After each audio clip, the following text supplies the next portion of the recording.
నామానికి మహిమ. ఈ దినమునకై ఏర్పాటు చేయబడిన లేఖన భాగాన్ని మనము ధ్యానం చేసుకుందాం. మత్తయి సువార్త 12వ అధ్యాయము 33 నుంచి 37 వచనాలు నేను చదువుతా ఉన్నాను. మత్తయి సువార్త 12వ అధ్యాయము 33 నుంచి 37 వచనాలు నేను చదువుతా ఉన్నాను. చెట్టు మంచిదని ఎంచి దాని పండును మంచిదే అని ఎంచుడి, లేదా చెట్టు చెడ్డదని ఎంచి దాని పండును చెడ్డదే అని ఎంచుడి. చెట్టు దాని పండు వలన తెలియబడును. సర్పసంతానమా, మీరు చెడ్డవారయుండి ఎలాగూ మంచి మాటలు పలుకగలరు? హృదయమందు నిండియుండు దానిని బట్టి నోరు మాట్లాడును గదా. సజ్జనుడు తన మంచి ధననిధిలో నుండి సద్విషయములను తెచ్చును, దుర్జనుడు తన చెడ్డ ధననిధిలో నుండి దుర్విషయములను తెచ్చును. నేను మీతో చెప్పినదేమనగా మనుషులు పలుకు వ్యర్థమైన ప్రతి మాటను గూర్చి విమర్శ దినమున లెక్క చెప్పవలసి ఉండును. నీ మాటలను బట్టి నీతిమంతువని తీర్పు నందుదువు, నీ మాటలను బట్టి ఏ అపరాధివని తీర్పు నందుదువు. ఆమేన్. దేవుడు ఈ వాక్య భాగాన్ని మన వెనుకల్లో దీవించునుగాక. ఇది చాలాసార్లు మనం ధ్యానం చేసిన వాక్య వర్తమానమే అయినప్పటికీ మరొక్కసారి పరిశుద్ధాత్మ దేవుడు మనతో మాట్లాడాలని ఆశపడుతూ ఉన్నారు. ఆయన మాటను మనం శ్రద్ధగా విందాం. నిర్లక్ష్య ధోరణి ఎవరిలో ఉండడానికి వీల్లేదు అని మరొకసారి దేవుని పేరిట మనవి చేస్తూ ఉన్నాను. మనందరికీ తెలిసిన మాటే చెట్టు గురించి కూడా మనం చాలా విషయాలు ధ్యానం చేస్తాం. ఒక చెట్టుని ఇది మంచిది లేదా ఇది చెడ్డది అని ఎలా చెప్పగలుగుతాము అంటే దానికి ఉన్న ఫ్రూట్ని బట్టి, ఫలాన్ని బట్టి. ఏదైనా ఒక చెట్టుని తీసుకున్నప్పుడు అది ఫలించి, అది అభివృద్ధి పొంది ఫలించినప్పుడు ఆ ఫలంను మనము తీసుకుని తిన్నప్పుడు అది మంచిగా ఉందా చెడ్డగా ఉందా అని చూస్తే, ఒకవేళ మంచి ఫలాన్ని, మంచి టేస్టీగా ఉన్న ఫ్రూట్స్ని కనుక ఆ చెట్టు ఇస్తే ఈ చెట్టు చాలా మంచిది అని చెప్తాం. లేదు అది కారు ద్రాక్షలను కాస్తుంది అనుకోండి, ఒక ద్రాక్షావల్లి ఉంది, అది మంచి ద్రాక్షలను కాస్తే అది మంచి ద్రాక్షావల్లి అంటారు. లేదా కారు అంటే చేదు ద్రాక్ష పళ్ళను కనుక ఇస్తే ఇది చెడ్డది అంటారు. అట్లా ఒక చెట్టు యొక్క స్వభావాన్ని, గుణాన్ని దేన్ని బట్టి మనము లెక్క కట్టొచ్చు అంటే దానికి వచ్చిన ఫలాన్ని బట్టి లెక్క కట్టొచ్చు. సో ఒక చెట్టుని యొక్క ఫలాన్ని బట్టి లెక్క ఎలా అయితే కడతామో, అలాగే ఒక వ్యక్తి యొక్క మాట ఒక ఫ్రూట్ అని ఇక్కడ చెప్పబడతా ఉంది. ఒక వ్యక్తి యొక్క మాటలు ఒక ఫ్రూట్, లేకపోతే ఒక వ్యక్తి యొక్క పనులు ఒక ఫ్రూట్, ఒక వ్యక్తి యొక్క బిహేవియర్ ఒక ఫ్రూట్. మనము మంచివారమా చెడ్డవారమా? ఇక్కడ ఈ జూమ్ మీటింగ్లో ఉన్న 140 అయి ఉండొచ్చు, 150 అయి ఉండొచ్చు. మనందరము ఒక క్వశ్చన్ వేసుకుంటే నేను మంచిదాన్నా చెడ్డదాన్నా? ఎవరికి వాళ్ళే. పరిశుద్ధాత్మ దేవుడు మనతో మాట్లాడకూడదు. పక్కన వాళ్ళని విమర్శ చేయొద్దు దయచేసి. మనల్ని మనమే విమర్శించుకుంటే తీర్పు నుంచి తప్పించబడతామని వాక్యం సెలవిస్తుంది. కనుక మనల్ని మనమే విమర్శ చేసుకుని మనము ఎలాంటి వారము అన్నది మనము గ్రహింపులోనికి తెచ్చుకోవడానికి, అంటే మనం చెడ్డవారమా మంచివారమా, ఎలాంటి వారము అని మనం గ్రహింపులోనికి తెచ్చుకోవడానికి మనము పరిశీలన చేసుకోవాల్సింది ఫ్రూట్ ఎలా ఉంది అన్నది. సో అందుకే మత్తయి సువార్త 7వ అధ్యాయము ఇక్కడ కూడా యేసుక్రీస్తు ప్రభువారు అబద్ధ ప్రవక్తల గురించి మాట్లాడుతూ 15వ వచనంలో ఈ మాట సెలవిచ్చి ఉన్నారు. యేసుక్రీస్తు ప్రభువారు అబద్ధ ప్రవక్తల గురించి చెప్తూ మత్తయి సువార్త 7:15లో అబద్ధ ప్రవక్తలను గురించి జాగ్రత్త పడుడి, వారు గొర్రె చర్మములు వేసుకొని మీ వద్దకు వత్తురు, కానీ లోపల క్రూరమైన తోడేళ్ళు. వారు లోపల ఎలా ఉన్నారంట? క్రూరమైన తోడేలు వంటి స్వభావం కలిగి పైకి మాత్రము గొర్రె చర్మాలు వేసుకుని వస్తారంట. అంటే పైన చూస్తే చాలా మంచిగా అనిపిస్తారు. ఏ లోపము కనిపించదు.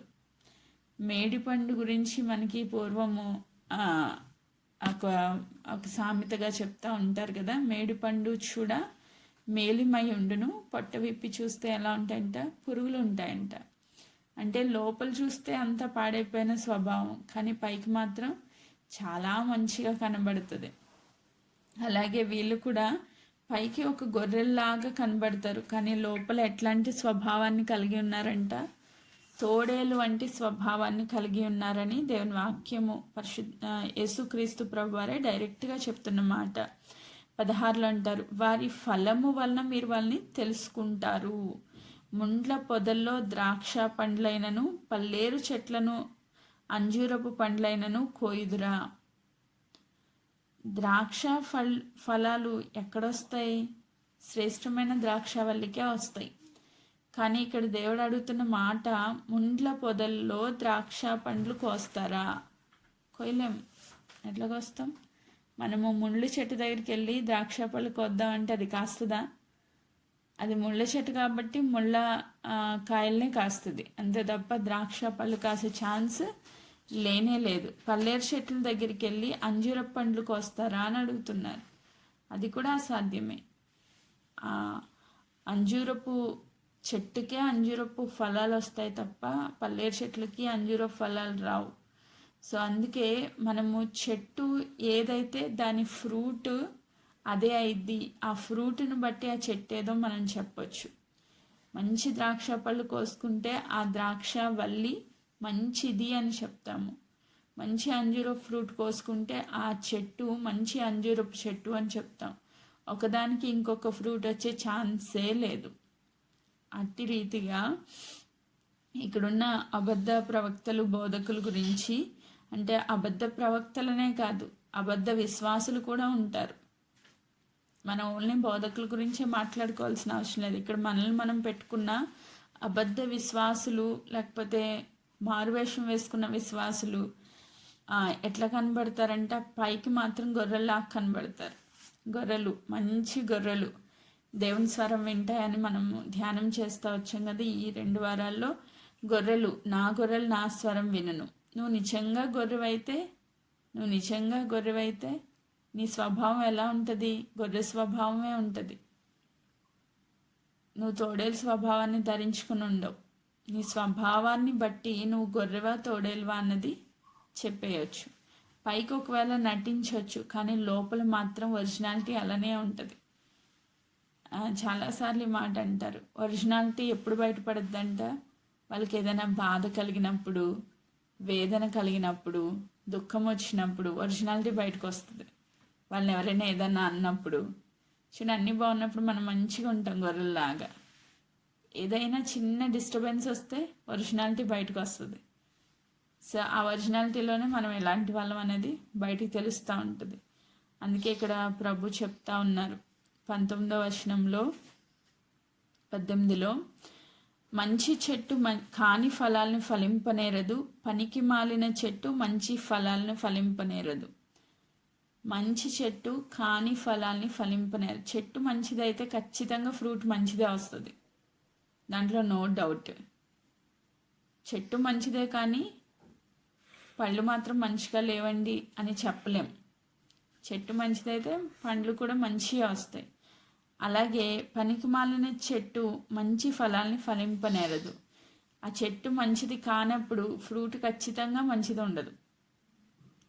2 ఆపోజిట్ డైరెక్షన్లో వెళ్ళే ఛాన్స్ లేనే లేదు. ఆ చెట్టు ఎలాంటిదైతే అలాంటి ఫ్రూటే మనము పొందుకుంటాం. అలాగే యేసుక్రీస్తు ప్రభువారు చెప్తున్నారు 19వ వచనంలో, మంచి ఫలాలు ఫలింపని ప్రతి చెట్టు నరకబడి అగ్నిలో వేయబడును. ఈ చెట్ల గురించి అని చెప్తున్నారు, కానీ అది ఎవరికి అప్లై చేస్తున్నారు? అబద్ధ బోధకులకి అప్లై చేస్తున్నారు. అంటే మనము వ్యక్తిగతంగా ఆలోచన చేస్తే, ఒకవేళ మనము మంచి వారంగా కనబడుతూ మన ఫ్రూట్స్ చెడ్డగా ఉంటే మనం ఎవరము అంటే చెడ్డ చెట్టుల్లోనికి లెక్క వేయబడతాం. అలా గనక మనం లెక్క వేయబడితే యేసుక్రీస్తు ప్రభు చెప్తున్న మాట, మంచి ఫలాలు ఫలింపని ప్రతి చెట్టు నరకబడి అగ్నిలో వేయబడును. కాబట్టి మీరు వారి ఫలము వలన వారిని తెలుసుకొందురు. ఒక వ్యక్తిని అంచనా వేయాలన్నా, లేకపోతే దేవుడు నిన్ను అంచనా వేయాలన్నా ఎలా అంచనా వేస్తారంటే, నీ ఫ్రూట్ను బట్టి నువ్వు మంచిదానివా చెడ్డదానివా అంచనా వేస్తారు. ఒకవేళ నువ్వు మంచి ఫ్రూట్స్ కనుక కలిగి ఉండకపోతే నిన్ను తీసుకెళ్ళి నరకంలో వేస్తారంట. సో ఒకసారి మన ఫ్రూట్ ఎలా ఉందో చెక్ చేసుకోమని పరిశుద్ధాత్మ దేవుడు చెప్తా ఉన్నారు. ఇప్పుడు ఈ ఫ్రూట్ ఎలాంటిది, ఎలా మనము అంచనా వేసుకోవాలి, ఫ్రూట్స్ గురించి మనము ఆలోచించేద్దాం. మత్తయి సువార్త 12వ అధ్యాయము 34వ వచనానికి వస్తే, సర్ప సంతానం అంటే ఎవరు? దుష్టుని సంబంధులు, సాతాను సంబంధులు. సర్పము దేనికి గుర్తు? సాతానికి గుర్తు. మనం ఆదికాండంలో ఏదైనా తోటలో సర్పం రూపంలో సాతాను వచ్చి అవ్వను మోసగించినట్లుగా మనం చూస్తాం. సో వాడి యొక్క స్వభావము అంటే ఇన్నర్గా సాతాను యొక్క స్వభావాన్ని కలిగిన వ్యక్తులతో ప్రభు మాట్లాడుతూ, సర్ప సంతానమా, మీరు చెడ్డవారై ఉండి ఎలాగూ మంచి మాటలు పలకగలరు. ఇక్కడ ఒక ఫ్రూట్ గురించి చెప్తున్నారు. మొదటి ఫ్రూట్ ఏంటంటే మాటలు. ఇందాక మనకేం చెప్పారు? వారి యొక్క ఫలాల్ని బట్టి మనము వారిని తెలుసుకోవచ్చు. ఇప్పుడు ఆ ఫలం ఏంటంట? వారి ఫలం ఏంటంట? మాటలు. నోట్లోంచి వచ్చే ప్రతి మాట ఒక ఫ్రూట్ లాగా మనకి యేసుక్రీస్తు ప్రభు లెక్క కడుతూ ఉన్నారనమాట. నువ్వు మాట్లాడే మాటలను బట్టి నువ్వు మంచిదానివా చెడ్డదానివా బేరీజు వేస్తారనమాట. సో ఇక్కడ చెప్తున్నారు, మీరు చెడ్డవారై ఉండి ఎలాగూ మంచి మాటలు పలకగలరు. హృదయమందు నిండిన దానిని బట్టి నోరు మాట్లాడును కదా. మన హృదయము దేనితో నింపబడితే నోరు అది మాట్లాడుతుందంట. మన హృదయము దేనితో నింపబడితే నోరు అది మాట్లాడుతుంది. ఈరోజు మన హృదయం దేంతో నింపుకున్నాం? మన హృదయం వాక్యంతో నింపబడితే మన నోరు వాక్యాన్నే మాట్లాడుతుంది. మన హృదయము చెడ్డ విషయాల యందు లక్ష్యముంచితే చెడే మన నోట్లో నుంచి బయటకు వస్తుంది. మన హృదయము మంచి విషయాలతో, సద్విషయాలతో కనుక నింపబడితే మంచి బయటకు వస్తుంది. నీ హృదయం దేనితో నింపబడితే ఆ మాటే బయటికి వస్తుంది అని దేవుని వాక్యంలో నుంచి దేవుడు మనతో మాట్లాడుతూ ఉన్నారు. సామెతల గ్రంథము 4వ అధ్యాయము 23వ వచనంలో మనం ఒకసారి చదువుకుంటే, సామెతలు 4:23, 4వ అధ్యాయము 23వ వచనం మనం చదివితే, నీ హృదయం నుండి జీవధారలు బయలుదేరును కాబట్టి అన్నింటికన్నా ముఖ్యముగా నీ హృదయమును భద్రముగా కాపాడుకొనుము. ఈ హృదయము ఎలా ఉంటుందంట? హృదయంలో నుంచి జీవధారలు బయలుదేరును అంటే హృదయంలో నుంచే మనం మాట్లాడే ప్రతి మాటకి ప్రేరణ వస్తుంది. హృదయంలో నుంచి మనం మాట్లాడే ప్రతి మాటకి బేస్ ప్రేరణ ఎక్కడ వస్తుంది అంటే హృదయంలో నుంచి వస్తుంది. కొంతమంది నేను మా ఆలోచన నుంచి మాట్లాడుతున్నాను, ఆలోచన నుంచి కాదు. నీ హృదయం దేనితో నిండితే అది నీ నోరు మాట్లాడుతుంది. నీ హృదయంలో జీవంతో నింపబడితే నీ నోటిలోంచి జీవ జల ధారలు ప్రవహిస్తాయి అన్నమాట. ఆమేన్. పరిశుద్ధాత్మ గురించి కూడా చెప్తూ, ఎవరైనా నా యందు విశ్వాసం ఉంచే వారి హృదయంలో నుంచి జీవ జల నదుల ప్రవాహము ఉబక చేస్తానని పరిశుద్ధాత్మ గురించి యేసుక్రీస్తు ప్రభు వారు చెప్పారు. యోహాను 7:39 అట్లా చూస్తాం మనం.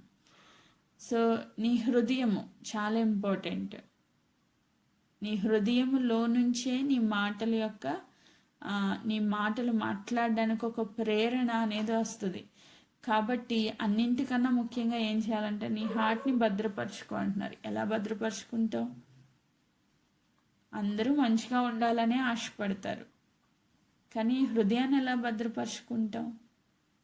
హృదయంలో నుంచే మనం మంచి అయినా చెడైనా వస్తుంది. కాబట్టి హృదయంలో నుంచి అపవిత్రత అంతా మనల్ని అపవిత్రులుగా మార్చే ప్రతి ప్రేరణ వస్తుంది. కాబట్టి హృదయంలో చెడ్డ ఆలోచనలు కానీ, చెడు తలంపులు కానీ, చెడు ఉద్దేశములు కానీ అపవిత్రమైనది ఏదియు హృదయంలో లేకుండా మన హృదయాన్ని మనము భద్రపరుచుకోవాలంట.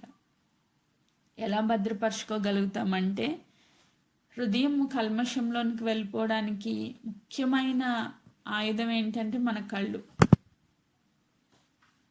ఇవన్నీ ఇంటర్లింక్డ్ కాబట్టి మన కళ్ళు, మన చెవులు, మనం చూసిన దాన్ని, మనం విన్నదాన్ని మన హృదయంలో భద్రపరుచుకుంటాం. మనం ఏం చూస్తున్నామో, ఏం వింటున్నామో, ఈ రెండు చాలా ఇంపార్టెంట్. సో చూసేది, వినేదాన్ని బట్టి మన హృదయం నింపబడుతుంది. మనం దేవుని స్వరాన్ని వింటూ ఉంటే ఆయన మాట చేత మన హృదయం నింపబడుతుంది.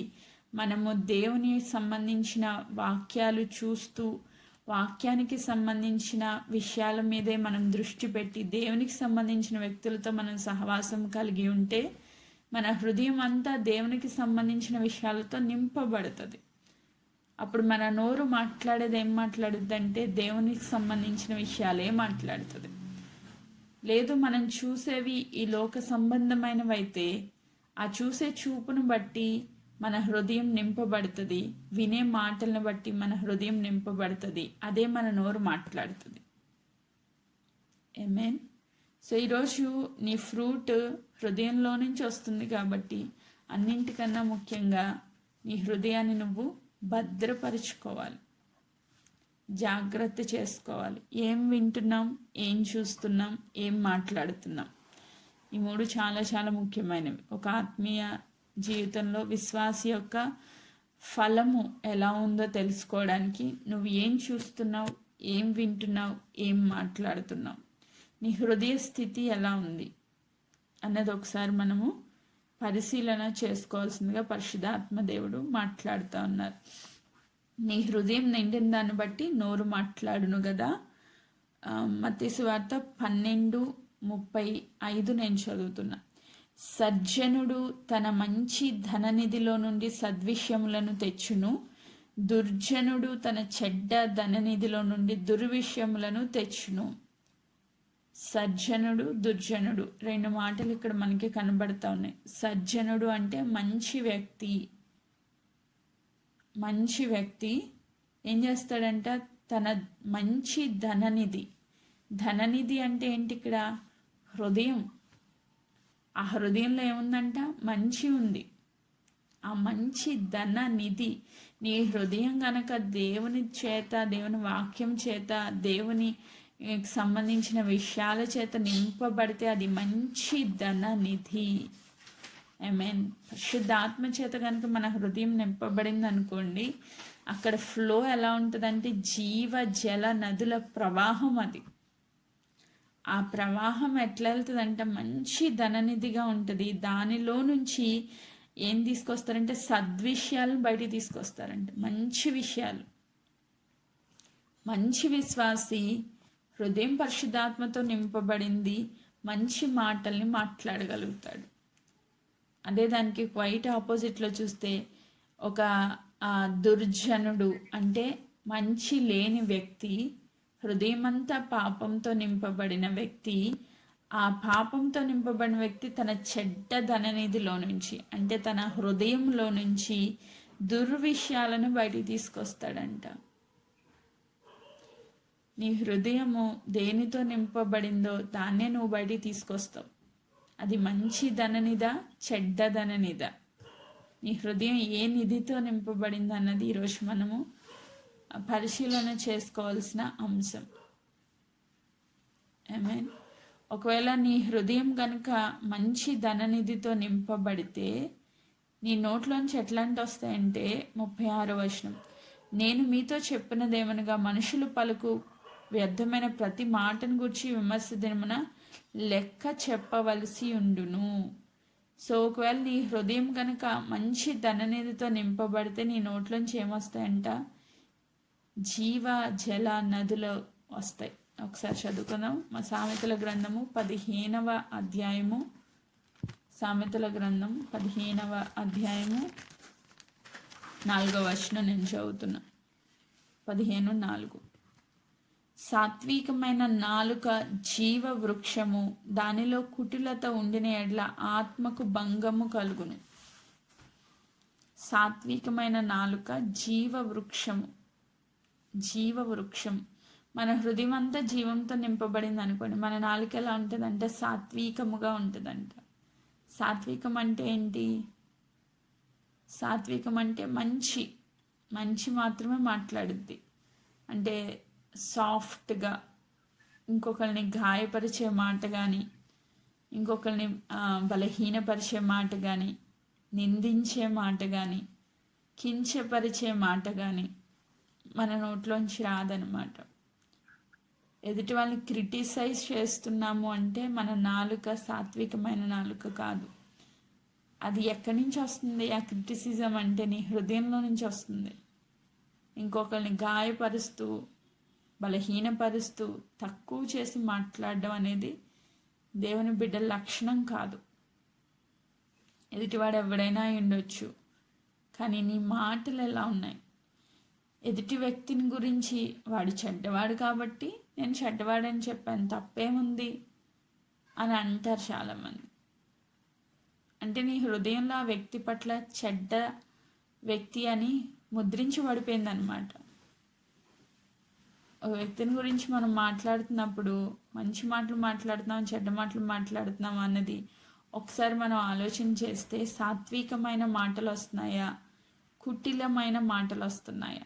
కుటిలత ఏమొస్తుంది మన నోట్లోంచి అంటే ఆ వ్యక్తి యొక్క స్వభావాన్ని బట్టి అట్లా మాట్లాడుతున్నాను.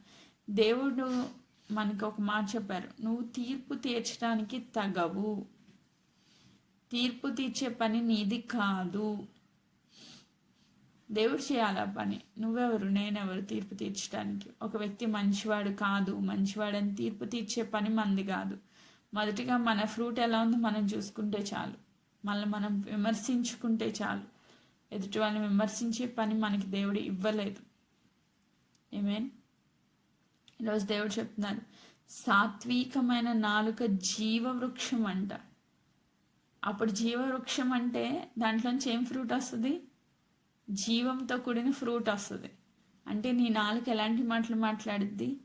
ఎదుటి వాళ్ళకి క్షేమాభివృద్ధి కలిగించే మాటే మాట్లాడుతుంది.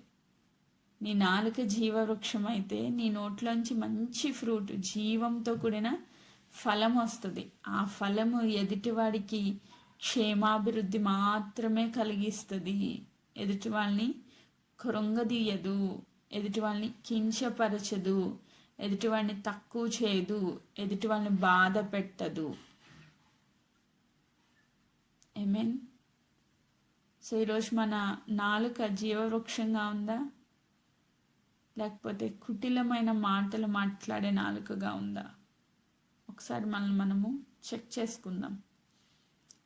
దానిలో కుటిలత ఉండిన యెడల దేనికి ప్రాబ్లం అంట? ఆత్మకు భంగము కలుగును. ఆత్మ కృంగిపోతుంది. పరిశుద్ధాత్మ దేవుడు నువ్వు మాట్లాడే ప్రతి మాటని వింటూ ఉంటారు. నీ చూపులు, నువ్వేం వింటున్నావు, నువ్వేం చూస్తున్నావు, నువ్వేం మాట్లాడుతున్నావు, అనుక్షణము పరిశుద్ధాత్మ దేవుడు మనల్ని చెక్ చేస్తూ ఉంటారు. ఆమేన్. చెక్ చేస్తూ ఉంటారు. పరిశుద్ధాత్మ దేవుని ఆధీనంలో మనం ఉన్నాం, ఆయన అండర్లో ఉన్నాం. మనం ఆయన తప్పించుకుని ఎక్కడికి పారిపోలేము. ఎందుకంటే ఆయన ఆత్మచేత మనము ముద్రించబడ్డాము కనుక. ఒకవేళ ఆత్మకు భంగము అంటే ఆత్మ కల్మషంలోనికి వెళ్ళిపోవాలి, ఆత్మ పరిశుద్ధాత్మ దేవుడు దుఃఖపడాలి అంటే నువ్వు కుటిలమైన మాటలు మాట్లాడాలి. అలా మాట్లాడేటట్టు సాతాను నిన్ను ప్రేరేపిస్తుంది. నువ్వు ఎవరి చేతుల్లో ఉన్నావన్నది ఒక్కసారి గుర్తుపెట్టుకోవాలి. పరిశుద్ధాత్మ చేత ప్రేరేపించబడిన వ్యక్తి యొక్క నోటిలో నుంచి జీవవృక్ష ఫలాలే వస్తాయి.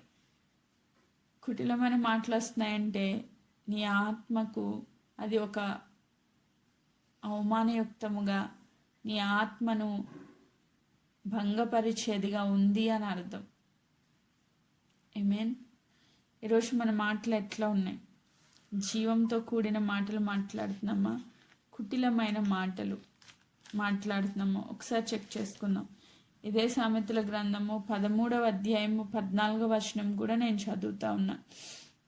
జ్ఞానుల ఉపదేశము జీవపు ఊట, అది మరణ పాశములలో నుండి విడిపించును. జ్ఞానులు వారి హృదయం అంతా జ్ఞానంతో నింపబడితే వారి నోట్లో నుంచి వచ్చే ఉపదేశం ఎలా ఉంటుందంటే జీవపు ఊట. జీవపు ఊట. ఆ మాటలు ఎక్కడి నుంచి విడిపిస్తాయంట? అది మరణ పాశములలో నుండి విడిపించును. ఎవరైనా ఒక వ్యక్తి మన దగ్గరికి వచ్చినప్పుడు మనం మాట్లాడే ఆ మాటల ద్వారా ఆ వ్యక్తి ఆ మరణంలో నుంచి తప్పించబడాలి. అంటే ఈ లోకపు మరణం గురించి కాదు ఈ మాట రాయబడింది. నిత్యత్వంకి వెళ్ళడానికి ఆ బిడ్డ ఒకవేళ నిత్యత్వపు వారసత్వంలో లేకపోతే ఆ బిడ్డని మన మాటల ద్వారా ఎక్కడ తీసుకుని రావాలంట? దేవుని సన్నిధికి తీసుకుని రావాలి. మనం మాట్లాడే మాటలు ఆ బిడ్డని రెండవ మరణం నుంచి తప్పించాలి. ఎవరు అలా తప్పిస్తారు అంటే జ్ఞానులు. జ్ఞానుల మాట ఉపదేశము జీవపు ఊట. అంటే నువ్వు జ్ఞానముతో, పరిశుద్ధాత్మ దేవుని శక్తితో, వాక్య జ్ఞానంతో నువ్వు మాట్లాడే ప్రతి మాట అనేకులను మరణంలో నుంచి తప్పిస్తుంది, మరణంలో నుంచి జీవంలోనికి నడిపిస్తుంది. నువ్వు జ్ఞానివైతే దేవుని మాటలే మాట్లాడతావు, దేవుని వాక్యం వారికి ఉపదేశిస్తావు. నీ ఉపదేశాన్ని బట్టి వారు మరణంలో నుంచి జీవంలోనికి దాటించబడతారు. ఆమేన్. అలాగే సామెతల గ్రంథంలోని 10:11 మనం చదివితే, నీతిమంతుని నోరు జీవపు ఊట, భక్తిహీనుల నోరు బలాత్కారము అగుపరుచును. నీతిమంతుని నోరు జీవపు ఊట. ఊట అంటే ఏంటి? అది కంటిన్యూస్గా ఫ్లో ఉంటుంది, ఆగిపోదు, ఎండిపోదు, ఒకే చోట ఉండిపోదు. ఆగిపోదు, ఎండిపోదు, ఉండిపోదు. అది ఫ్లో అవుతూ ఉంటుంది. కంటిన్యూస్గా ఆ వాటరు ఉబ్బుకుతూ ఉంటుంది ఊటలో నుంచి. ఆ ఉబ్బికిన వాటరు ఫ్లో అవుతూ ఉంటుంది. సో నీతిమంతుని నోరు ఎట్లా ఉంటుందంటే జీవపు ఊట. జీవంతో కూడిన మాటలు పలుకుతూనే ఉంటాం. ఒక్కొక్కరిని ఆపమన్నా ఆపరు, కంటిన్యూస్గా మాట్లాడతారు. ఆ మాటలు జీవంతో కూడినవైతే నీ నోరు జీవపు ఊట. ఆమేన్. ఇంకా చెప్తున్నారు, భక్తిహీనుల నోరు ఎలా ఉంటుందంట? బలాత్కారం అగుపరుచును. ఇంక వాళ్ళ మాటల్లో ఎప్పుడు చూసినా బలాత్కారమే. అంటే ఎదుటి వాళ్ళని కించపరిచేవిగా, దుఃఖపరిచేవిగా, బాధపరిచేవిగా, కఠినమైన మాటలుగా ఉంటాయన్నమాట. అది ఎవరి నోరు? భక్తిహీనుని నోరు. ఈరోజు మన నోరులు ఎలా ఉన్నాయి? ఈ నోట్లోంచి వచ్చే మాటలే ఫ్రూట్స్. ఆ ఫ్రూట్స్ని బట్టే దేవుడు మనల్ని అంత్యదినంలో విమర్శ చేస్తారంట. సో నీ ఫ్రూట్ ఎలా ఉందో నిన్ను బట్టి, ఆ ఫ్రూట్ని బట్టి నువ్వు మంచిదానివా చెడ్డదానివా, దేవుని దృష్టిలో నువ్వు ఎలా కనబడుతున్నావో లెక్క వేసేయచ్చు మనం. దయచేసి ఎవరిని వారమే పరీక్షించుకుందాం. పక్క వాళ్ళని పరీక్షించే మాటలు మనకొద్దు.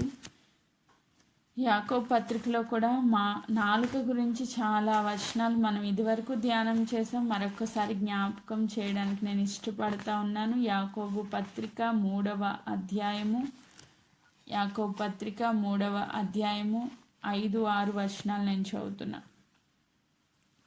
5-6 వచనాలు. యాకోబు 3:5. నాలుక కూడా చిన్న అవయవమైనను బహుగా అదిరిపడును. మన నాలుక చిన్న అవయవం, కానీ బహుగా ఏం చేస్తుందంట? అదిరిపడుతుంది. ఇంకా చెప్తున్నారు కింద, అతిశయపడును. మన నాలుకలోంచి అతిశయం అనేది కనబడుతుందంట. నిజంగా మన మాటలను బట్టి మనము ఎవరు అన్నది చెప్పేయచ్చు. ఆ మాట ఎలా ఉంటుందంట? చిన్న నాలుక అయినా కూడా డంబంగా మాట్లాడుతూ ఉంటే వాళ్ళ మాటలను బట్టి వాళ్ళు ఎలాంటి వాళ్ళో చెప్పేసేయచ్చు. డంబంగా అతిశయం, డంబం. సో ఇంకా చెప్తారు, ఎంత కొంచెము నిప్పు ఎంత విస్తారమైన అడవిని తగలబెట్టును.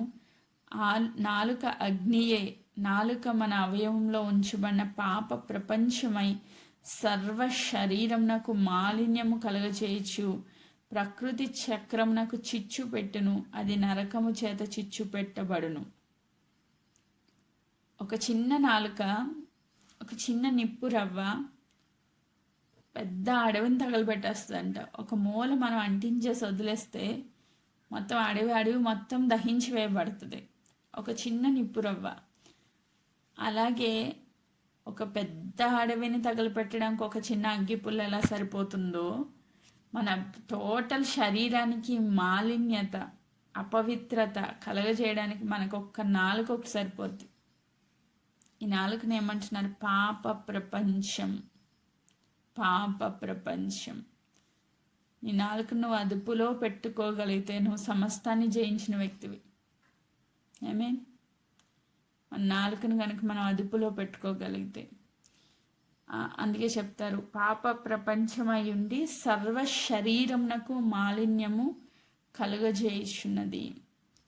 మొత్తం ప్రకృతి చక్రాన్ని చిచ్చు పెడుతుందంట.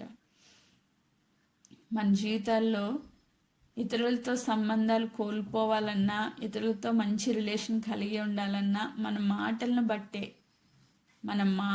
బట్టే ఆ రిలేషన్స్ అనేవి బిల్డప్ అవుతాయి.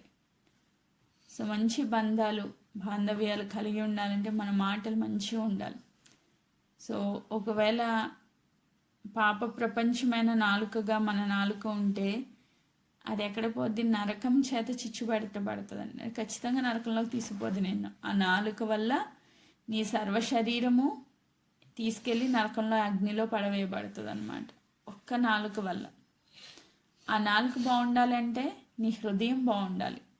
నీ హృదయం బాగుండాలంటే నీ చూపులు బాగుండాలి.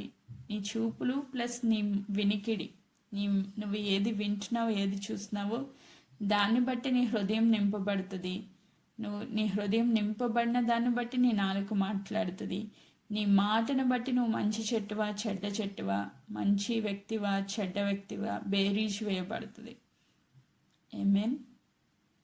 సో ఫైనల్గా మత్తయి సువార్త 12వ అధ్యాయము 36-7 నేను మీతో చెప్పినదేమనగా, మనుషులు పలుకు వ్యర్థమైన ప్రతి మాటను గూర్చి విమర్శించిన లెక్క చెప్పవలసి ఉండును. నీ మాటలను బట్టి నీవు నీతిమంతుడివని తీర్పునందుదువు, నీ మాటలను బట్టి అపరాధివని తీర్పునందుదువు. నువ్వు నీతిమంతుడివా అపరాధివా దేన్ని బట్టి దేవుడు లెక్క చేస్తారంట, లెక్క కడతారు.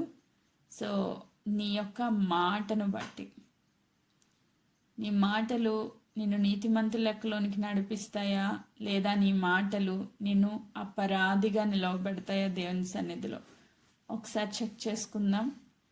చాలాసార్లు ఈ మాటల విషయంలో మనం పడిపోతూ ఉంటాం.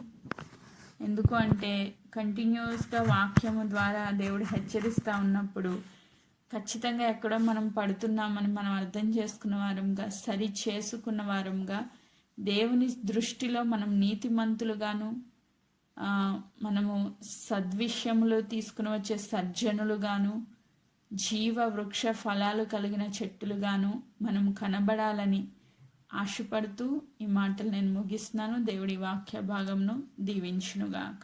ఆమేన్.